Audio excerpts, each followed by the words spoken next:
Right, just to clarify before we start today. When you say directors should face prison time for cybersecurity failures, you're being provocative, stirring debate, that sort of thing. No. No? Completely serious. We already send directors to prison for health and safety failures. Cybersecurity failures cause more harm to more people. Same principle applies. You do realise every business owner listening just had a minor heart attack. Good. That means they're paying attention. Today, part 2 of our accountability series. We're building the framework for what real cybersecurity enforcement would actually look like in the UK. Including how we protect small businesses from this becoming another compliance nightmare. Exactly. Because if we do this wrong, we'll just create expensive paperwork theatre. If we do it right, we could transform UK cybersecurity the same way the Health and Safety Executive transformed workplace safety. No pressure then.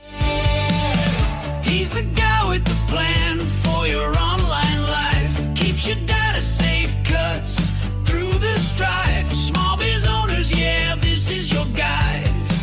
Cyber threats, beware, no place to hide.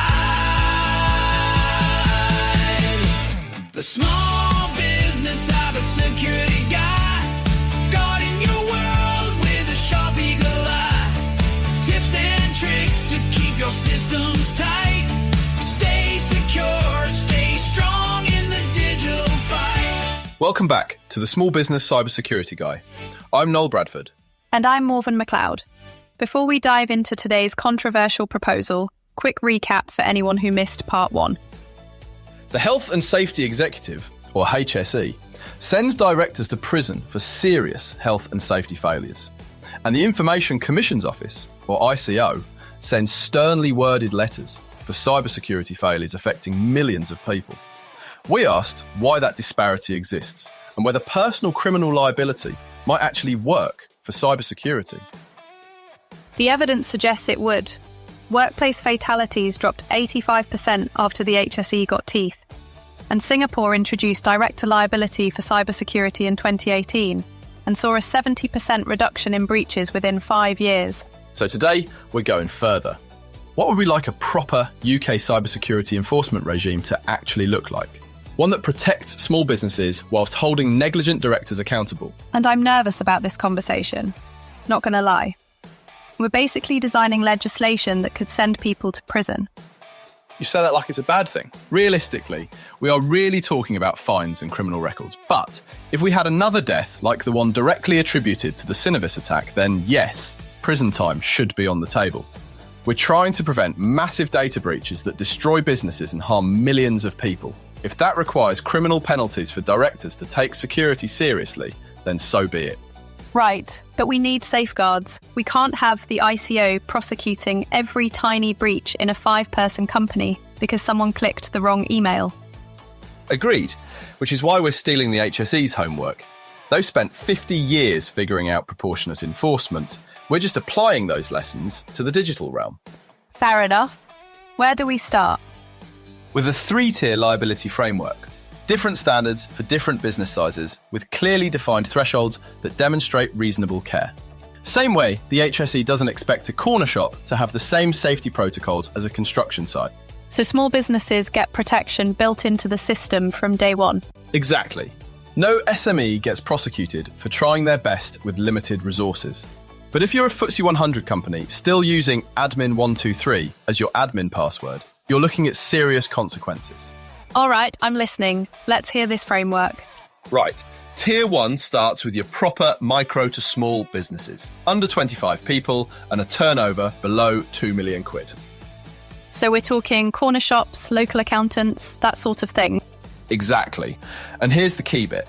Criminal liability only kicks in for gross negligence. Not mistakes, not getting unlucky, gross negligence. Define gross negligence, though. Everyone thinks they're doing fine until they're not. Fair question. Picture this. Your small plumbing company gets hacked. The investigation shows they have not applied critical security patches that have been available for 6 months. Their IT providers sent multiple warnings. They've just, chose to ignore it all. That's gross negligence. So willful ignorance, basically. Exactly. Let me put this in to a real-world scenario that happened a couple of weeks ago.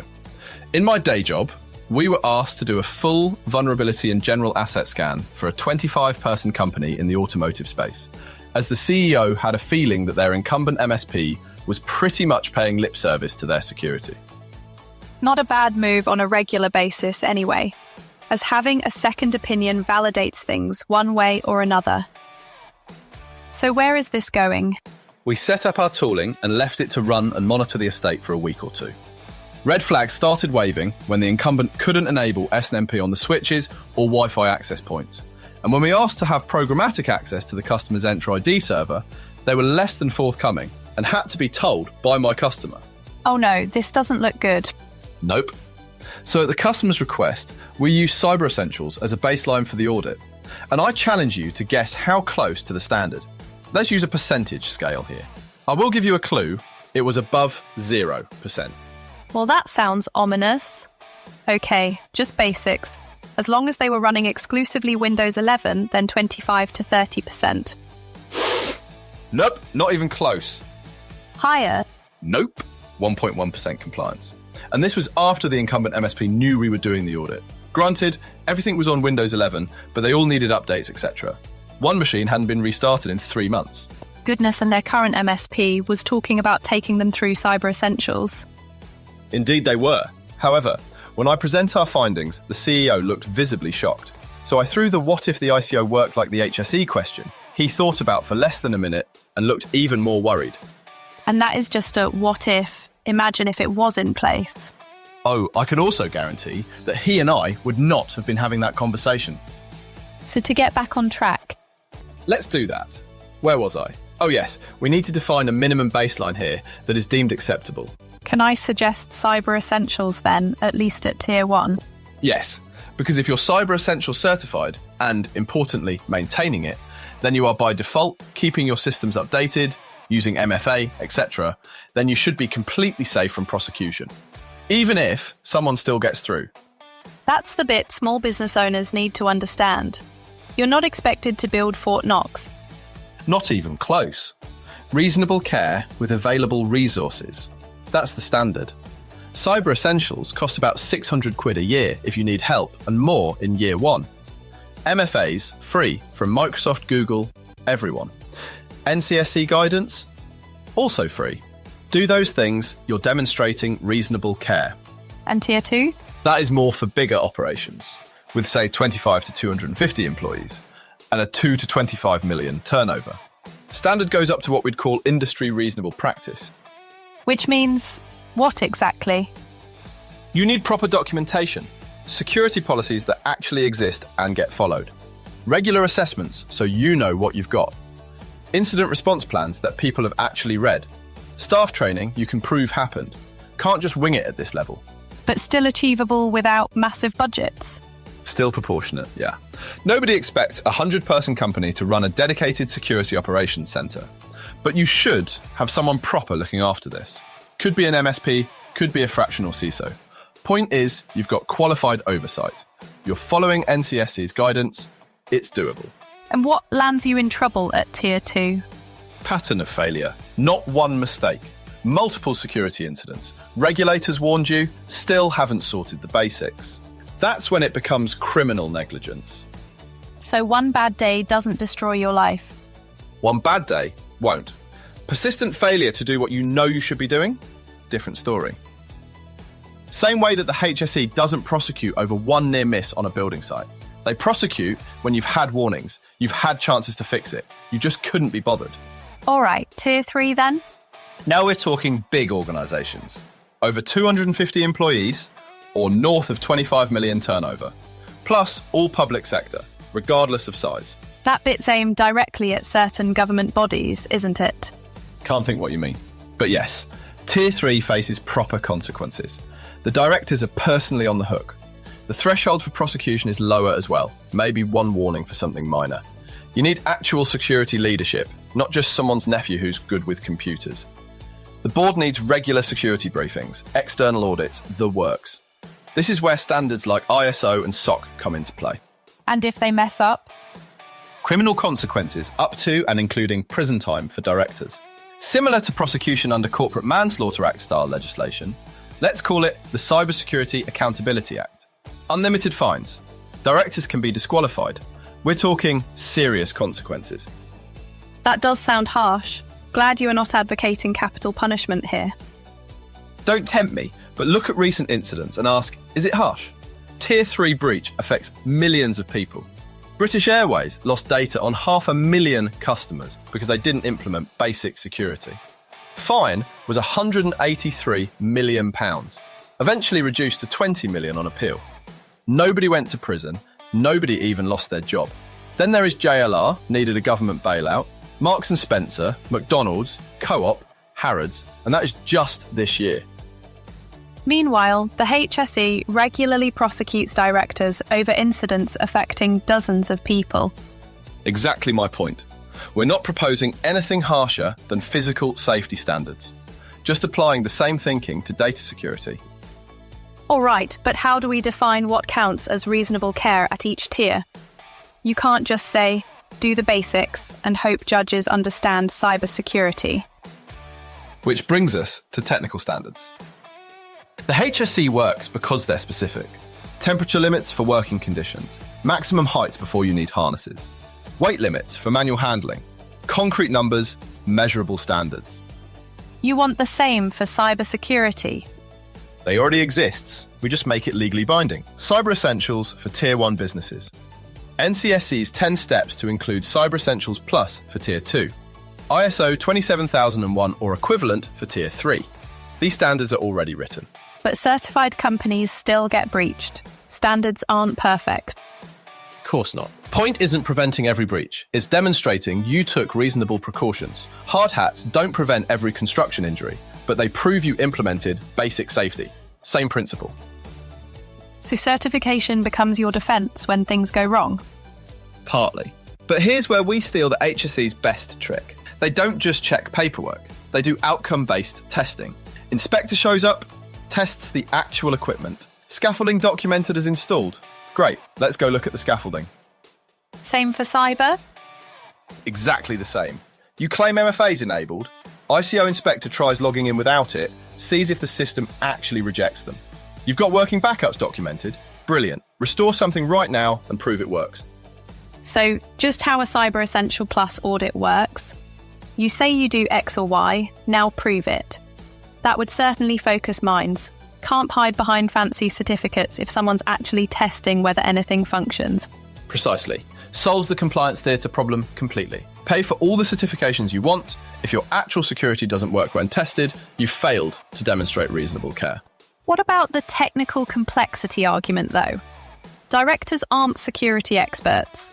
How can they be held responsible for technical failures they don't understand? They don't need to be experts themselves. They need to ensure experts are properly resourced and empowered. Look at the Health and Safety Act. Company directors don't need to be structural engineers. They need to hire qualified people and give them authority to enforce safety standards. So if your CISO says you need to spend money on security and the board refuses, that's where criminal liability kicks in? Yep. Same as if your health and safety officer says the scaffolding's dangerous and the board says, too expensive to fix, carry on regardless. That's when personal liability matters. That's the decision that could land you in court, a criminal court, with real, lifelong consequences. Right, but security people always want more budget. Every CISO in the country would suddenly be demanding enterprise-grade solutions for everything. Which is why we have proportionate standards. Tier 1 doesn't need a CISO. They need someone following Cyber Essentials guidelines. Could be an MSP, could be a competent IT person. Tier 2 needs qualified oversight, not necessarily full-time security staff. Tier 3 needs proper security leadership with board access. Standards scale with business size. And if the security person is incompetent, giving bad advice that wastes money without improving security? Then you fire them and hire someone qualified.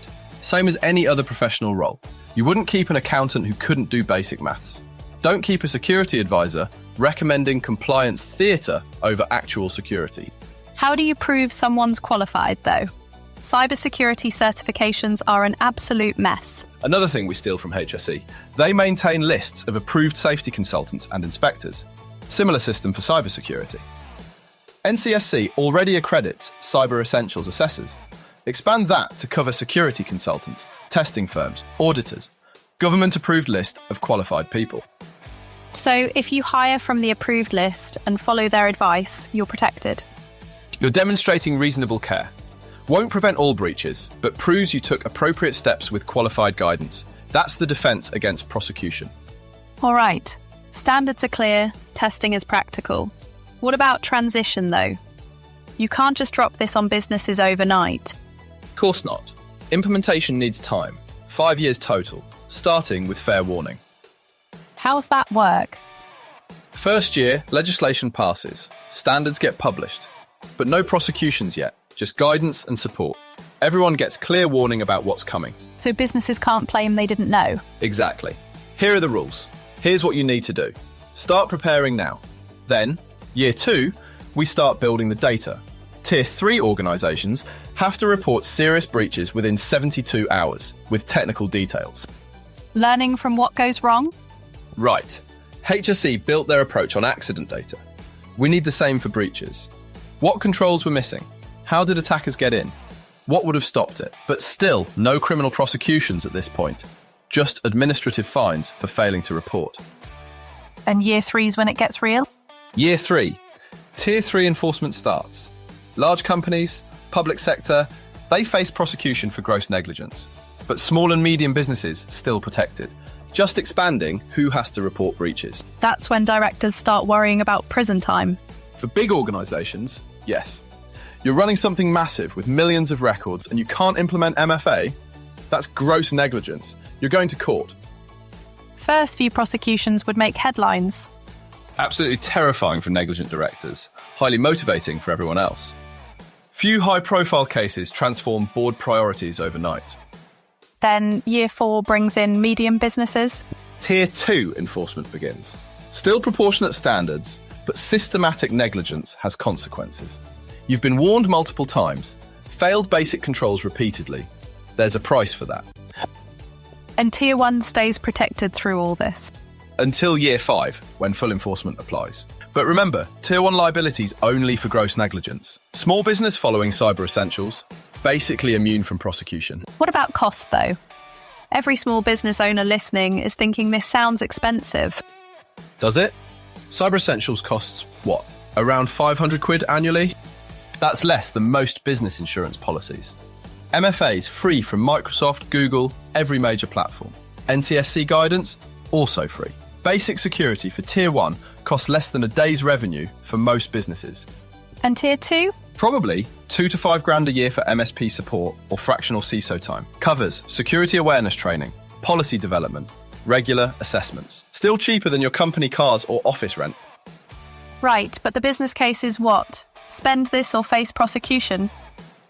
Business cases. Spend this or risk a breach costing millions. Prosecution's just the stick. Business survival is the actual motivation. Average UK breach costs £3.58 million. Your security investment's noise compared to potential losses. That assumes businesses believe they'll be breached, though. Most think it won't happen to them. Which is precisely where liability matters. You might not fear breaches, you definitely fear prison time. That's the whole point of personal criminal liability. Makes it impossible to ignore. What about support, though? Can't just threaten prosecution without helping businesses comply. Government-funded support programme. ICO provides free consultancy for Tier 1 businesses, subsidised assessments for Tier 2, grant programme for implementing required controls. We're not leaving people stranded. So we're copying HSE's approach completely. Everything good about HSE, yes. They don't just prosecute randomly. They educate, they support, they provide resources. Only prosecute when someone's willfully negligent despite all available help. That's what makes this reasonable. You're not setting businesses up to fail. Exactly. Give them every tool to succeed. Then prosecute the ones who still can't be bothered. And you create positive feedback. More businesses implement proper security, costs drop through competition. Security training becomes standardised. Certification schemes get more efficient. Worked for health and safety. Every industry complained about costs initially. Now it's just normal business practice. Same will happen here. Give it 10 years. Nobody will remember when companies didn't have basic security. It'll be as standard as fire extinguishers and employment contracts. Right, let's talk about the actual ICO though. They'd need to transform completely to make this work. Oh, massively. Current ICO is basically a policy shop with some lawyers. You need a proper enforcement agency with actual technical capabilities. What does that mean in practice? HSE has inspectors who understand construction, engineering, chemical hazards. People who can walk onto a site and spot safety violations. ICO needs the same thing, but for cyber, network security experts, application security specialists, incident response professionals. Can't prosecute technical negligence without technical expertise. So hiring penetration testers, security engineers, forensic analysts, that sort of capability? Exactly. People who can walk into a company, review the technical controls, test them properly, determine whether they meet reasonable standards. Not just lawyers reading policies. That's expensive though. ICO budget would need to, what, triple? At least. But it's self-funding through fines and deterrents. HSE brings in £73 million in fines annually. ICO brought in 2.7 million total last year. The maths works if you actually enforce properly. And politically, this is a nightmare, right? Absolute nightmare. Business lobbies screaming about regulatory burden. Privacy advocates worried about expanded government surveillance. Politicians fretting about voter reaction to prosecutions. But voters hate data breaches. British Airways, TalkTalk, Equifax, Electoral Commission. Every major breach makes headlines and annoys millions of people. Political will exists if someone's brave enough to harness it. what about international competitiveness? Would UK enforcement put British businesses at a disadvantage compared to other countries? We'd be joining the party, not leading it. EU's got NIS2 with director liability. Singapore's already there. Australia's implementing similar frameworks. UK's actually behind on this, not ahead. So we're not being radical. Not even slightly. We're catching up with countries that figured out personal liability works. The radical position is continuing to do nothing whilst breaches keep happening and costs keep rising. Fair enough. What about compliance theatre, though? This could just create an industry of certifiers and consultants selling expensive paperwork without improving actual security. Which is why outcome-based testing is absolutely critical. You can't certify your way out of a practical security test. Show me your backups actually restore. Prove your MFA actually blocks unauthorized access. Demonstrate your incident response actually works under pressure. And who does this testing? Mix of ICO inspectors for enforcement actions and approved testing firms for compliance verification. Both groups need proper technical accreditation. Can't have security theatre experts certifying security theatre implementations. What about false positives, though? Prosecuting companies that genuinely tried but failed through bad luck rather than negligence. Investigation standard needs to be clear. Did they follow documented best practices? Were controls implemented as claimed? Were staff properly trained? If yes to all three, and they still got breached by a sophisticated attack, that's not negligence, that's just bad luck. So you're only prosecuting clear-cut failures? Right. No MFA on admin accounts? That's negligence.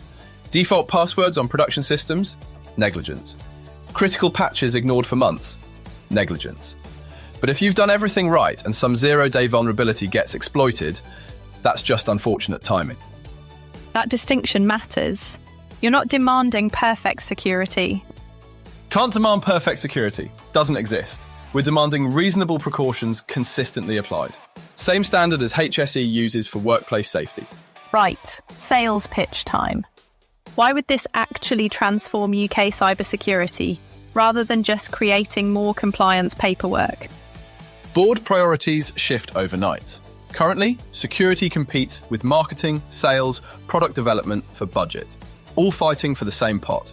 Director liability makes security non-negotiable. Because directors suddenly care about staying out of prison? Funnily enough, yes, personal criminal liability focuses minds like nothing else. HSE proved this completely. Before enforcement, workplace safety was an afterthought. After, it became standard business practice. What happens in the market, though? Insurance companies start requiring proper security for coverage. Banks demand security assessments before lending. Procurement processes require certification. Market forces amplify what regulation starts. So businesses maintaining good security get competitive advantages. Exactly. Lower insurance premiums because you're lower risk. Better lending terms from banks. Preferred vendor status in procurement. Security stops being just a cost centre, becomes an actual business asset. And the cowboy operators who don't bother? Get forced out. Can't compete if you can't demonstrate basic security. Can't get insurance. Can't win contracts. Either improve or exit the market. That's quite Darwinian. Business is Darwinian. We're just making security fitness a survival requirement. Companies that adapt thrive. Companies refusing to adapt fail. Same as every other business regulation throughout history. Does mandatory security stifle innovation, though? Startups struggling with compliance costs. No more than mandatory accounting or employment law. You need basics from day one. Cyber essentials costs a few £100. If your startup can't afford that, you've got much bigger problems than security regulation. Fair point. What about the cultural shift you keep mentioning? That's the real transformation. Security stops being an IT problem, becomes a business responsibility. CEO knows they're personally liable. CFO can't just cut security budget to hit quarterly targets. Board demands regular security updates, Lee. And that filters down through the organisation. Has to. If directors are liable, they need visibility into security practices. That means security professionals get resources, authority, actual board access. Complete transformation of where security sits organisationally. From basement dwellers to boardroom presenters. Something like that. Security becomes a core business function, like finance or legal, because the consequences of failure are personal and criminal for decision makers. Timeline for seeing actual impact, assuming legislation passes tomorrow. Immediate impact on large organisations. They'd start fixing obvious problems within months. Medium-term, mid-sized companies would professionalise security operations. Long-term, small businesses adopt basic security as standard practice. 5 years to full implementation, you said earlier. For enforcement, cultural shift happens faster. First few prosecutions would be front-page news. Every board in the country would be demanding security reviews. Market transforms within 2 years of first serious prosecution. And a decade out? UK becomes a genuinely hard target. Attackers prioritise countries with weak enforcement instead. Our breach rates drop significantly. Businesses attract investment because security risk is actually managed. We become the model other countries copy. That's quite optimistic. Based on evidence, though. Singapore did this. Breach rates dropped 70%. Insurance costs fell. International confidence improved. Works if you actually implement it properly. Right, objections time. I can already hear people screaming that we're attacking small businesses. We're protecting small businesses by creating proportionate standards with explicit Tier 1 protections. Current system hurts SMEs because there's no clarity. Nobody knows what reasonable security actually means. We're defining it clearly and making it affordable. What about the government overreach argument? That's coming for sure. No more overreach than health and safety regulation or employment law, financial reporting requirements, food safety standards. We regulate everything that can harm people. Data breaches harm millions. Regulation's appropriate. Someone's definitely going to say security's too complex for criminal liability. So's corporate finance. So's environmental compliance. Construction safety is incredibly complex. Complexity doesn't exempt you from responsibility. It means you hire qualified people and follow their advice. And the fear-mongering accusation? I'm citing evidence. HSE enforcement dropped workplace fatalities 85%. Singapore's director liability cut breaches 70%. EU's implementing similar frameworks. This isn't theory. It's proven practice applied elsewhere. People will worry prosecution targets the wrong people, though. IT staff getting blamed for director decisions. Legislation targets decision makers who control resources and priorities. Same as HSE targets directors who cut safety budgets, not workers following orders. Your IT staff aren't liable. Directors who deny them resources are. What about the market will solve this crowd? Markets had 30 years. Breaches keep increasing. Costs keep rising. Market failures require regulatory intervention. That's basic economics, not radical thinking. Last one I can think of.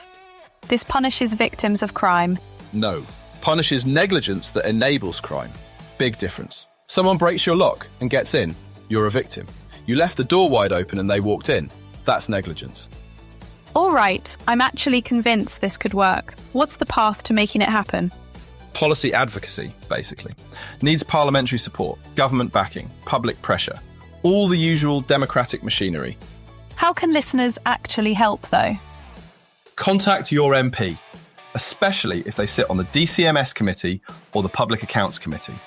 Make noise about the enforcement disparity between physical safety and data security. Reference HSE's success. Point to Singapore's example. Politicians respond to constituent pressure. What about business organisations? FSB, Chambers of Commerce, CBI need to back proportionate enforcement. They represent members who get destroyed by breaches. Security regulation protects their interest. They should be pushing for this. And media coverage matters. Massively. Every major breach should include questions about director accountability. Why is nobody facing prosecution? Why aren't there personal consequences for negligence? Keep it visible, keep the pressure on. What about the security industry itself? We need to advocate for this. Security professionals know current approach fails. We've got evidence for what works. Professional bodies like ISSA, BCS, they should be pushing government for reform. International coordination helps too. We're not inventing anything new. Learn from EU, Singapore, Australia. Copy their successes, avoid their mistakes. International standards help British businesses operating globally anyway. Realistic timeline for change? 3 to 5 years from policy proposal to legislation, probably. Another 5 for full implementation. But the cultural shift starts immediately once the direction is clear. So 10 years total to transform UK cybersecurity. For complete transformation. But you'd see major improvements within 3 years of legislation passing. First prosecutions change behaviour fast. Worth the decade-long effort. Absolutely. We've demonstrated the current approach fails. We've shown the HSE model works. We've designed a proportionate framework protecting small businesses whilst holding negligent directors accountable. Now we need political will to implement it. Right, that was certainly a thing. We've basically spent the last half an hour advocating for sending directors to prison. For gross negligence causing massive data breaches, not for existing whilst connected to the internet. Still quite the stance for a cybersecurity podcast. It is an evidence-based stance. The HSE works and directors' liability works internationally. The current ICO approach demonstrably fails. We can do better. We have to do better. And small businesses are protected throughout. Explicitly protected. Tier 1 faces criminal liability only for gross negligence. Cyber Essentials compliance provides clear, safe harbour. A few £100 a year keeps you completely safe from prosecution. What do you want listeners actually to do then? Start with your own business. Implement the security basics regardless of legislation. Cyber Essentials, MFA, regular updates. Costs almost nothing, protects your business now. And politically? Contact your MP. Tell them you support evidence-based cybersecurity enforcement. Reference HSE's success transforming workplace safety. Ask why data security gets weaker treatment than physical safety when breaches affect more people. What else? Share this episode with other business owners. These conversations need to happen across the industry. Individual voices matter. Policy follows pressure from constituents. You really think this could happen? If enough people push for it, yes. Policy follows pressure. Voters hate data breaches. Businesses want clear standards. Security professionals know what works. Political will exists if we mobilise it. All right then. Consider this our contribution to the policy debate. And if nothing else, we've given every director listening something to think about on their commute home. You mean terrified them into implementing basic security? If that's what it takes. Right, that's probably enough proposing radical legislative reform for one day. If you found this series interesting, controversial, or just want to argue with us about details, leave a comment. We read them all. Subscribe if you haven't already. We release new episodes every Monday. Next week, we're back to less politically charged topics. Probably. Maybe. Depends what's in the envelope. Oh no, not the envelope again. Reviews help massively on Apple Podcasts and Spotify. Share this episode with business owners who need to hear it, especially directors who could use a gentle reminder about security responsibilities. Gentle being relative. Everything's relative when discussing prison time for directors. Visit thesmallbusinesscybersecurityguide.co.uk for show notes, transcript, and detailed breakdown of the 3-tier framework we've proposed. Until next week, keep your systems updated, your MFA enabled, and your directors appropriately concerned about cybersecurity. Or we'll advocate for legislation that makes them concerned. This episode contains opinions and proposals from the hosts based on their interpretation of industry research and international precedents. It does not constitute legal advice. The enforcement framework discussed is a conceptual proposal, not current UK law. Businesses should consult qualified legal and security professionals regarding their specific obligations and circumstances. All statistics cited are accurate to the best of our knowledge at time of recording, but should be independently verified for business decisions. This has been a Small Business Cybersecurity Guide production. Copyright 2025. All rights reserved. Click subscribe and join the ride. Together we'll shield the digital tide. Your business is strong when your data secure. The Small Biz Cyber Guide, here to ensure.